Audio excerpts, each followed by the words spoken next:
How does PwC take your company to the leading edge? They bring the sharpest minds in tech to your team, so you can bring the ideas that will transform your business.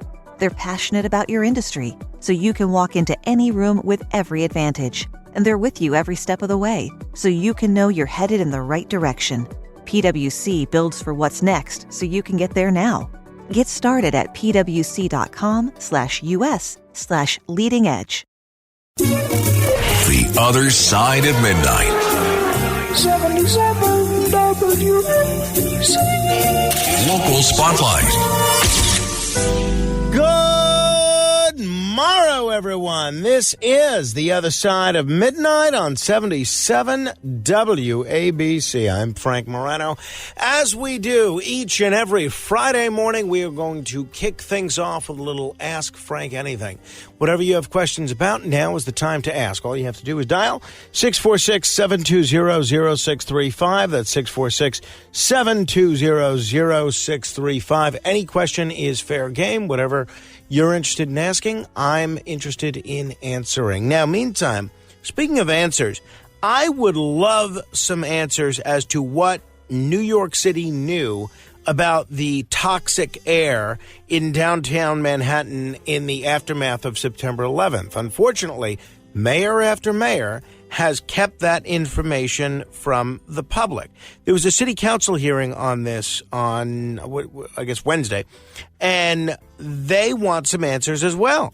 And unfortunately, the city's Department of Investigation claims a staffing issue is preventing it from investigating what past mayoral administrations knew about 9/11 air toxins, and that's prompting some criticism from those who think the Big Apple is dragging its heels. The DOI Commissioner, Jocelyn Strouber, testified on Wednesday that her agency is not equipped to do the deep dive she believes is required to investigate the potential decades-old mystery surrounding Ground Zero.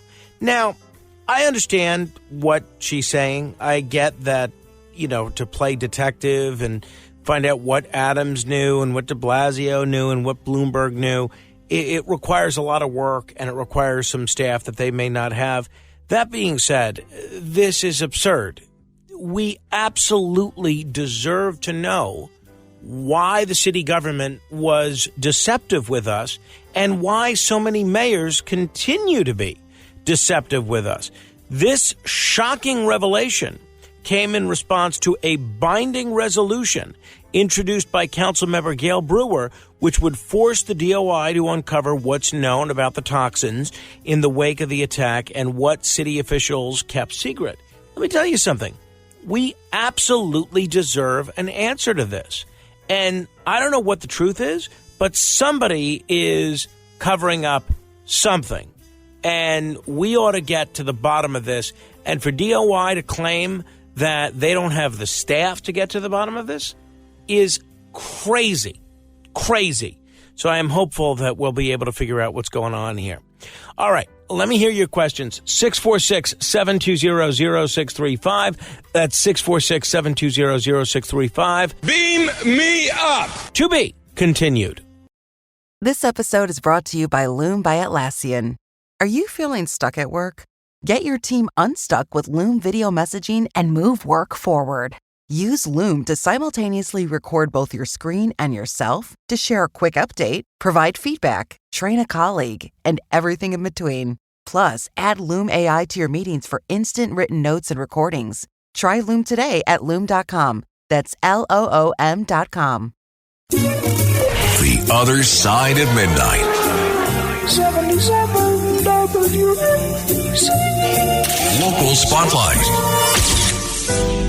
Good morrow, everyone. This is The Other Side of Midnight on 77 WABC. I'm Frank Morano. So, former Englewood Cliffs Mayor Mario Kranjak is jumping into the race for governor of New Jersey.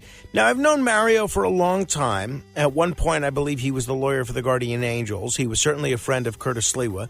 He's a smart guy, a true conservative, and not afraid to take on the establishment. But here's the question, and I'm not discouraging him or anyone else from running. Where's his lane in this race? New Jersey's Republican primary is already shaping up to be a crowded field. Jack Ciattarelli, the former assemblyman who nearly took down Phil Murphy in 2021, is back for another shot. And he's got name recognition. He's got money. He's got party backing. Then there's Bill Spadea, the radio host who's built a real grassroots following among conservatives and populists. So where does Mario fit in? He was a two-term mayor in a small town of just over 5,000 people.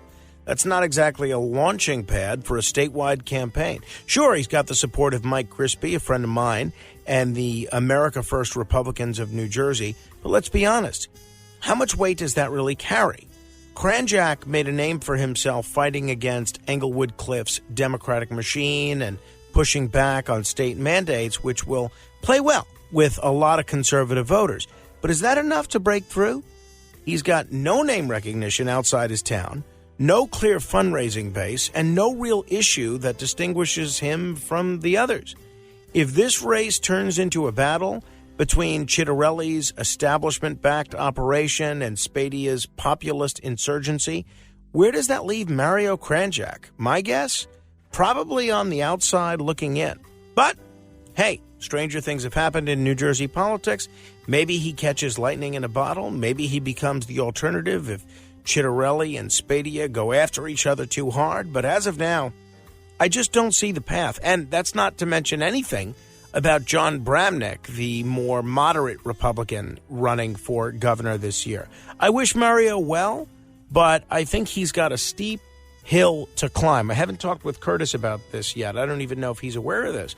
But I am eager to see how this turns out for Mario. I'd also be, he didn't reach out to me, obviously, before announcing this. I'd be curious to know why he's doing this. I have to think that with the candidates already in the race for governor, Bramnick, Ciattarelli, Spadea, Ed the Trucker Durr, there's at least someone that represents his values and what he'd like to see out of Trenton. So I don't know where this is coming from, to be honest. But I am sure we're going to hear about a lot of this going forward. We'll see what happens. Beam me up! To be continued.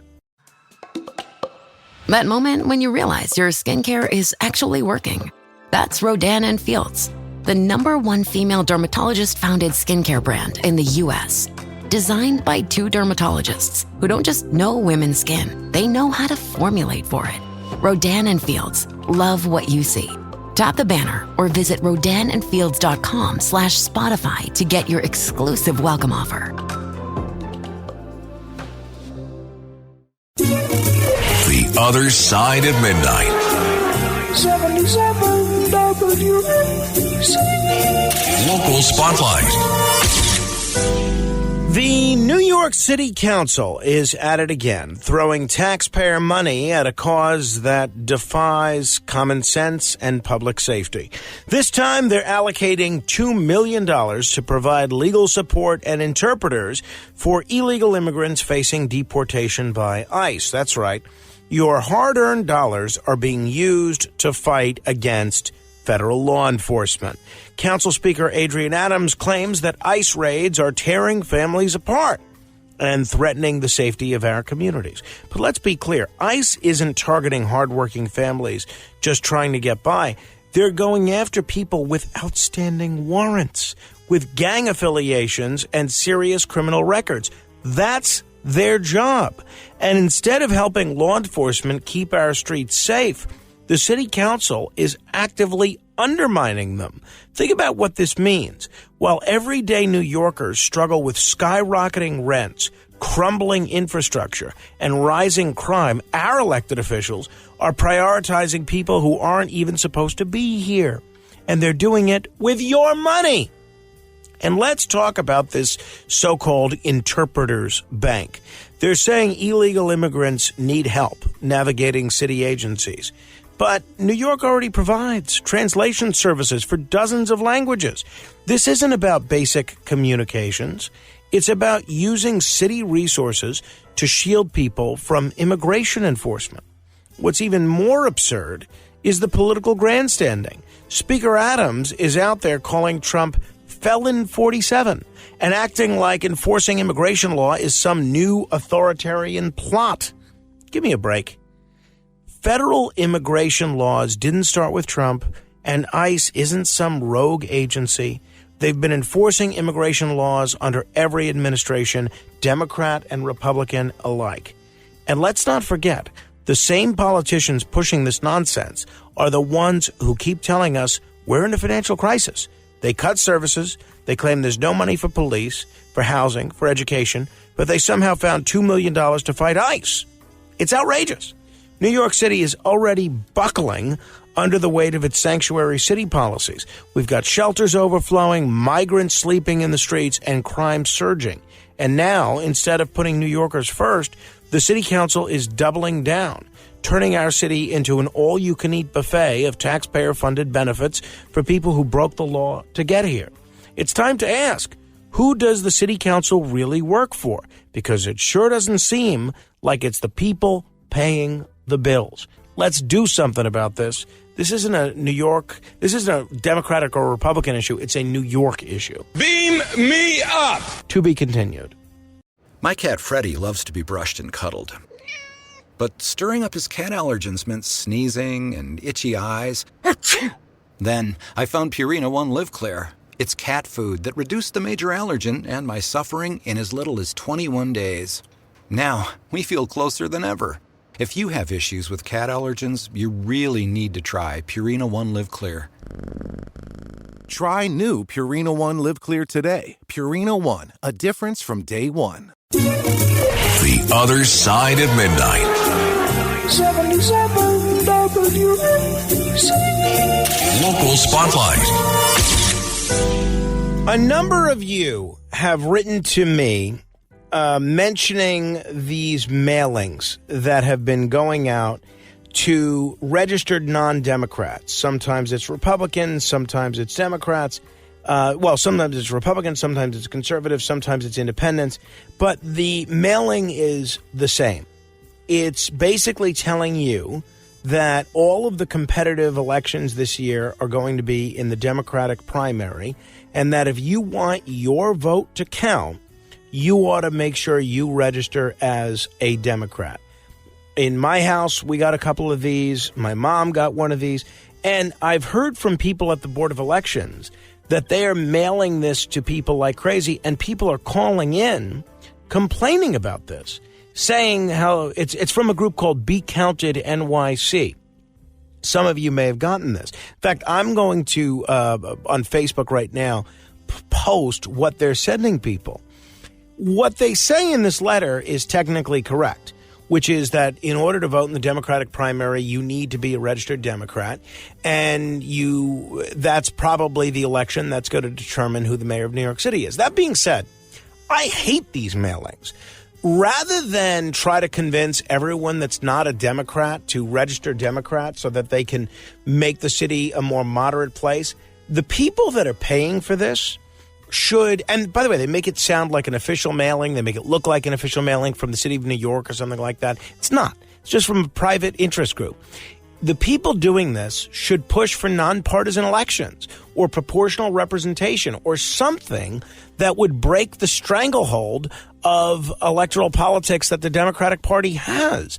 But for people to push this out there, they tried this 4 years ago as well, in the hopes that people are fooled into voting Democrat, and then all of a sudden there's a bunch of moderates that need to vote in the Democratic primary. I think this is so bogus. It almost strikes me as, all right, in Soviet Russia, anybody gets to vote for whomever they want as long as they vote for the communist candidate. You can have a say in government as long as you're a communist. No, this shouldn't be a one-party system. We should have a vibrant multi-party democracy. And to the people that are paying for this, and you can look at the mailing yourself and see if you've gotten one of these. But for the people that are paying for this, push for nonpartisan elections. Pay for a petition drive to get that on the ballot. That's the solution. It's not convincing all the Republicans and independents to vote to become a Democrat and then vote in the Democratic primary.